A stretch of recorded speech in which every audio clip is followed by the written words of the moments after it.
Hadrat Muslim Maud radhiyallahu anhu menjelaskan, hakikatnya adalah manusia bersedia berkorban bukanlah hal yang luar biasa. Sebaliknya, niat yang mendasari pengorbanan itulah yang penting. Dalam kebanyakan peristiwa, pengorbanan dilakukan karena keinginan untuk meraih kehormatan dan kekuasaan. Namun, pengorbanan tersebut tidak bermanfaat dan tidak mengarah pada keberhasilan rohani. Karena tujuannya bukanlah untuk meraih kedekatan dengan Tuhan, melainkan hanya untuk memuaskan ego dan keinginan seseorang dengan harapan mencapai kehormatan dan kemuliaan duniawi. Jadi, sebagai anggota Majelis Syuro, Anda harus memahami dan menyadari bahwa pengorbanan yang didorong oleh niat yang buruk tidak akan pernah menghasilkan manfaat.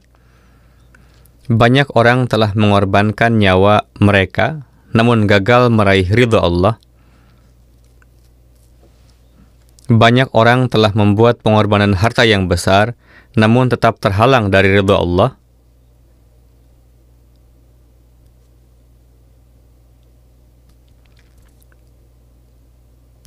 Demikian pula, banyak orang yang telah mengorbankan kehormatan dan rasa hormat mereka, namun tetap jauh dari Allah.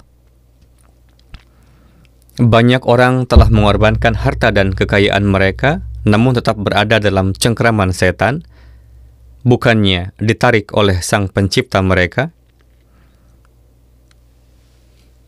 Banyak orang telah mengorbankan waktu, ilmu, dan bahkan demi negara mereka, namun mereka tetap jauh dari Allah. Alasannya adalah bahwa pengorbanan tersebut tidak dilakukan karena keinginan untuk meraih cinta Allah. Sesungguhnya, Hadrat Muslim Maud radhiyallahu anhu telah menggambarkan ini sebagai pengorbanan sekunder.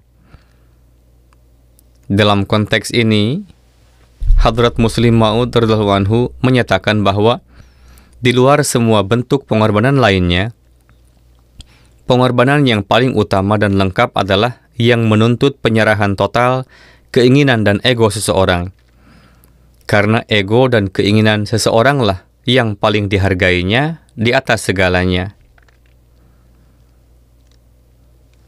Tentu saja, ketika seseorang mulai menilai dunia melalui lensa keakuannya dan berani percaya bahwa keberhasilan mereka bergantung pada kemampuan dan semuanya merupakan hasil dari kekuatan mereka, maka mereka telah menyimpang dari jalan Allah.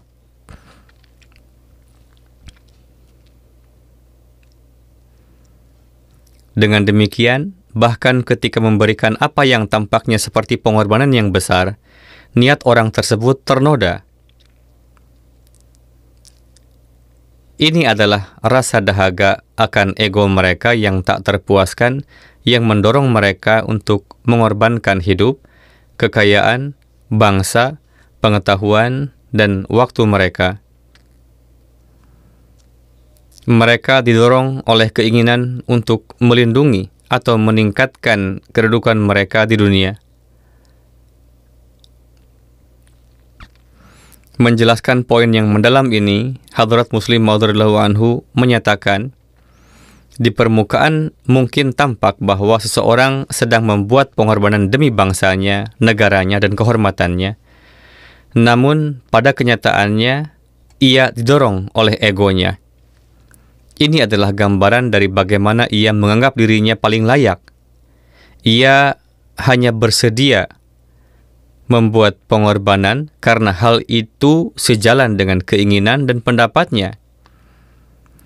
Ia membuat pengorbanan untuk memastikan bahwa keinginannya terpenuhi.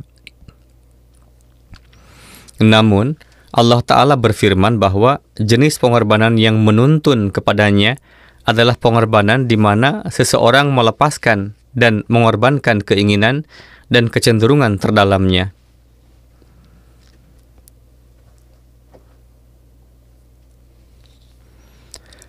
Jadi, tidaklah cukup mengorbankan kekayaan, pengetahuan, waktu, dan bahkan nyawa seseorang untuk memperoleh kedekatan dengan Allah. Sebaliknya, Allah Ta'ala menghendaki agar seseorang mengorbankan egonya dan melepaskan segala bentuk kepentingan diri. Oleh karena itu, saat Anda ikut serta dalam majelis syura dan sebagai pengurus sepanjang tahun, Anda harus merenungkan kata-kata ini dan mencari jauh ke dalam jiwa Anda. Nilailah apakah pengorbanan atau upaya yang Anda lakukan demi jemaat dilakukan murni untuk mendapatkan cinta dan ridho Allah Ta'ala, atau setelah memperoleh gelar sebagai pengurus atau wakil syuro, apakah itu hanya upaya untuk mempertahankan jabatan dan apa yang disebut status Anda dalam jemaat? Jika yang terakhir, maka tidak ada lagi manfaat dari jabatan tersebut dan tidak ada lagi manfaat menjadi wakil di syuro.